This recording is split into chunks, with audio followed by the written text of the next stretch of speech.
So, my Lord, when your Lordship revisits my heads, from paragraph 30 to 42, we deal with why there's no need for us to show any justification under section 36 of the Constitution, because we say you don't demonstrate that your constitutional right has been infringed.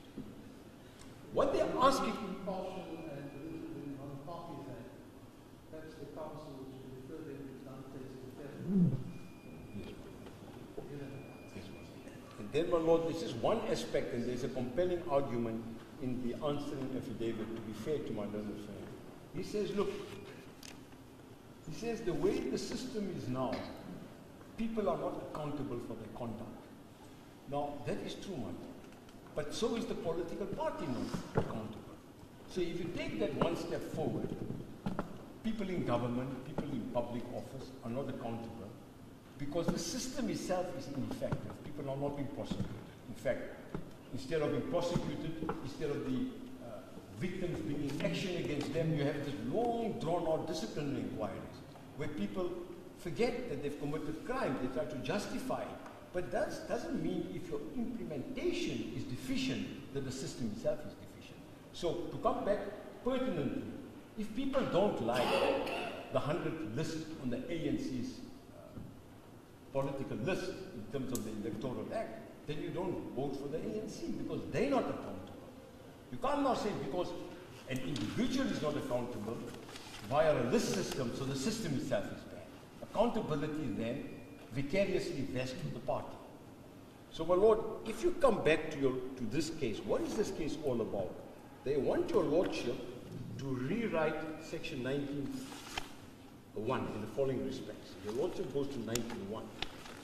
It says every citizen is free to make political choices. They don't want it to be left to the legislature to determine how effect is given to political choices. They want your Lordship to read in expressly there, by allowing individuals to stand for Parliament. Now, whether it's a good idea or a bad idea, your Lordship's not going to deal with that, because legislature has determined it be left to Parliament. In 157, where my learned friend read out 157.2, it makes specific provision there for ward representatives to be directly appointed. Here, it leaves their choice to Parliament. Then my learned friend wants your Lordship to read the following. Under 19.3, it says every adult citizen has a right to stand for public office and, if elected, to hold office. He wants your Lordship to say stand for public office by permitting or facilitating an individual to stand outside the party system. I was asking your Lordship to rewrite. That is not, with great respect, that's not what courts do. So, my Lord, we would submit, my Lord, there is no substance in the complaint, because what the applicants can't demonstrate, not only on a balance of probability, but even on a prima facie basis, that they don't have the right to stand for Parliament. They can form a political party. They haven't made out reasons why that is not permissible in the current structure. With great respect.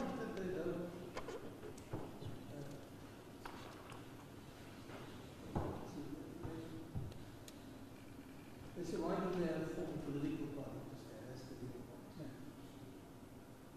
Because that is the choice. The scheme. The scheme. They must show why the scheme itself is irrational in relation to the objects which it tries to achieve. And your Lordship has seen the historical context, which your Lordship is more familiar with than many people in this particular court. It's historical one, where historically you want to avoid a system of constituency based, and this is the system we have at the moment. And the Lordship now to interfere in that, you're creating a complete different structure. And the test that your Lordship has to ask before you go to that second stage is there an infringement of the right to stand for election? And Justice Rata Moholeng was perfectly correct. He applied the correct test. When the Lordship reads his judgment, the Majola judgment, your Lordship will see in paragraphs 30 to 36, responding to what my learned friend says, he actually applied the right test to say, is that freedom curtailed in the system we presently have in terms of the Electoral Act. He's perfectly correct. I don't simply defend him because he's a senior judge in my division, my lord, but he's also a famous player for Kaizer Chiefs. Much of Mahlatang, Rata Mahlatang, the Majola judge. He really applied the classical test as to how you attack legislative instruments based on fundamental rights. And he says that under Section 19.3, in context, your lordship saw the various interpretation by Justices Jafta and the former Deputy Judge President of the Constitutional Court. Your lordship saw from paragraph 67 to 74. In context, they find that gives effect in the South African context to the aspirations of Section 19.3. So that we would submit, my lord, there is no infringement of that right. We would submit, my lord, the application is informed. My lord, if I just want to say this thing or two. My learned friend. Yes, my lord. What do you say about the operative marked by the CJ in the I don't want to steal the thunder of my learned but my lord, I would submit it is what it is. It's obiter. The lordship will recall that that's a judgment that squarely dealt with access to information on the file. And then his lordship deals with he jumps, my lord, to dealing with Section 19.3a, where that was not the issue before the court. Absolutely not. His lordship there, Justice, my lord, in sweeping statements, whatever legislative hurdles are, change. My lord, other than the obvious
second point of this submission is to say that even if the lordship were willing that, we know that.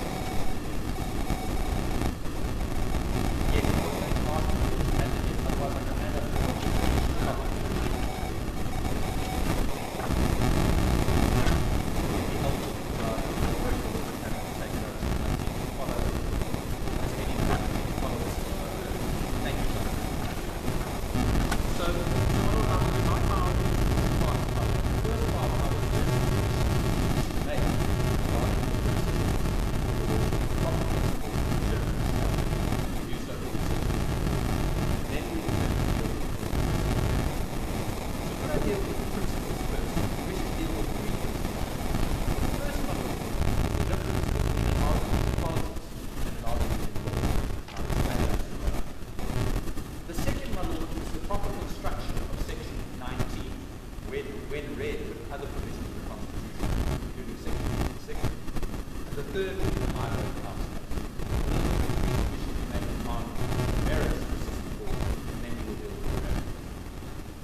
Particular interest in that case. But my lord, what is important is what the court said. That is a challenge to the floor crossing legislation. And what the court said is as follows, a unanimous court. This case is not about the merits or demerits of the provisions of disputed legislation. That is a political question and is of no concern to this court. What has to be decided is not whether the disputed provisions are appropriate or inappropriate, but whether they are constitutional or unconstitutional. It ought not to have been necessary to say this, for that is true of all cases that come before this court. We do so only because some of the submissions made to us in argument and the tenor of the public debate concerning this case, which has taken place for 4 or 6 years. Not with great respect, it shouldn't be necessary for me to say this to the lordship either, but I do say so, because I say with great respect that our learned friends argument about 80% of this is about political advantage, disadvantage, merits, and demerits of the current system. That number is not constitutional. And the mayor, even if my lord had persuaded your lordship at the level of democratic theory that his arguments were sustainable or why we have a better system, that doesn't mean that it's unconstitutional. So, with great respect, the focus of the arguments in last today simply cannot be understood. And that brings me to the second point. And the second point is, what does my learned friend have to show about Section 19 and Section 46?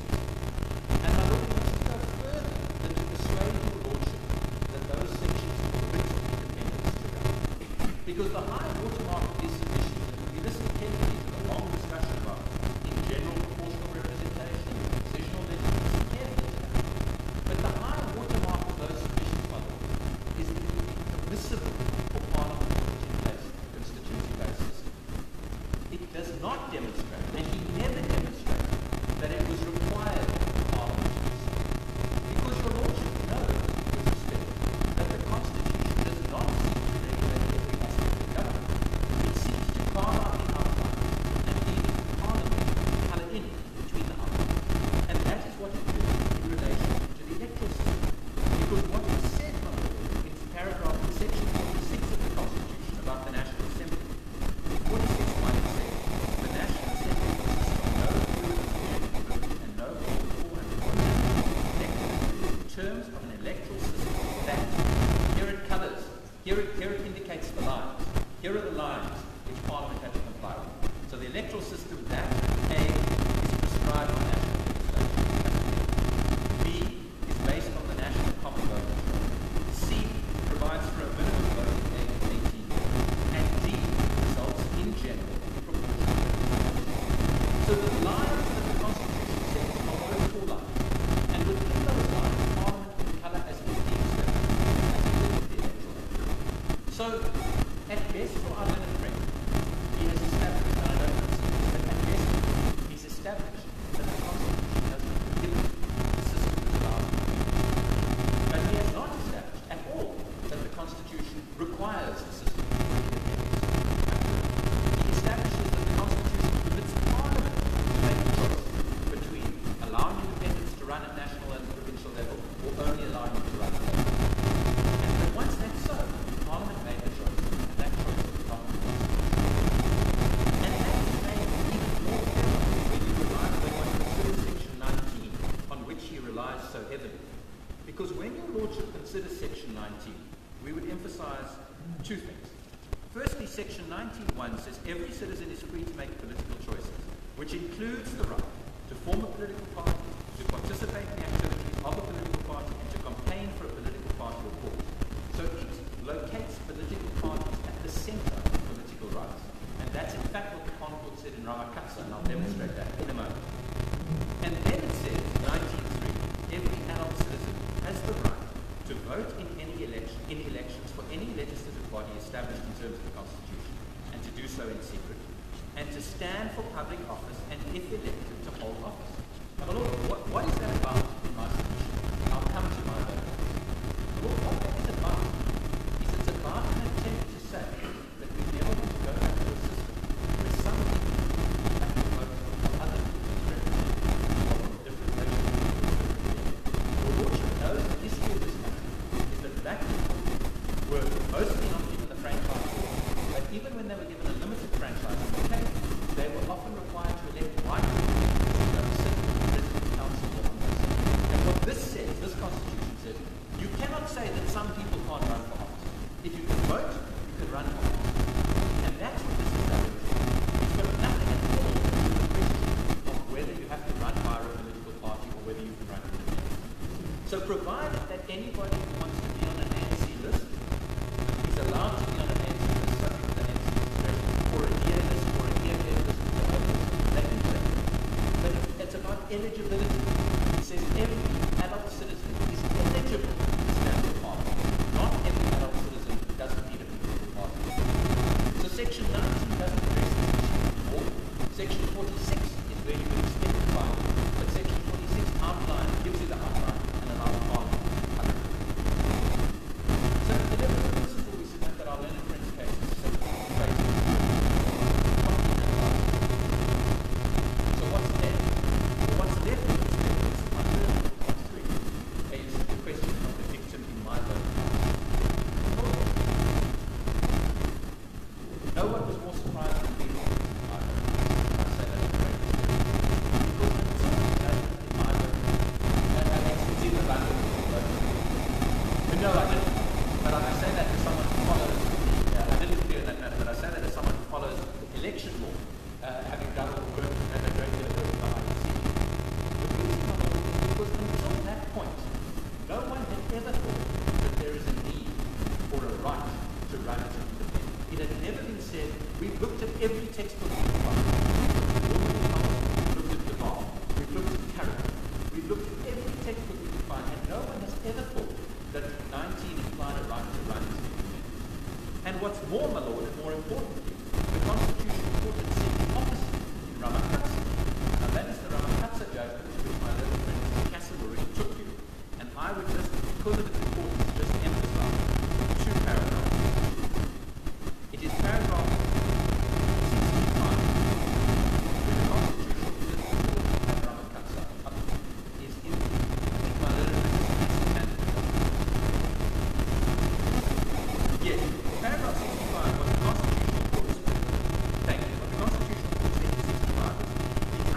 context relevant to the construction of Section 19 is provided by the Constitution itself. Can I just pause there? In other words, the court is itself saying, I'm now interpreting Section 19. The context is provided by the rest of the Constitution, and it carries on. In our system of democracy, political parties occupy the center stage and play a vital part in facilitating the exercise of political rights. This fact is affirmed by Section 1 of the Constitution, where it refers to multi-party system. And then it says 66 of the main elections are contested by political parties. It is these parties which determine lists of candidates. Even the number of seats is determined by the political parties. It cannot be gainsaid that success of political parties in elections, it carries on, participation in political parties is critical to obtaining office. And then it concludes with the passage of the The Constitution obliges every citizen to exercise the franchise through a political party. Therefore, political parties are indispensable conduits for the enjoyment of the rights given by Section 9 of the vote in election. Now, my Lord, come in a moment to highlight respectfully, it makes sense, consistent with the scheme of the Constitution, but more importantly, it's right.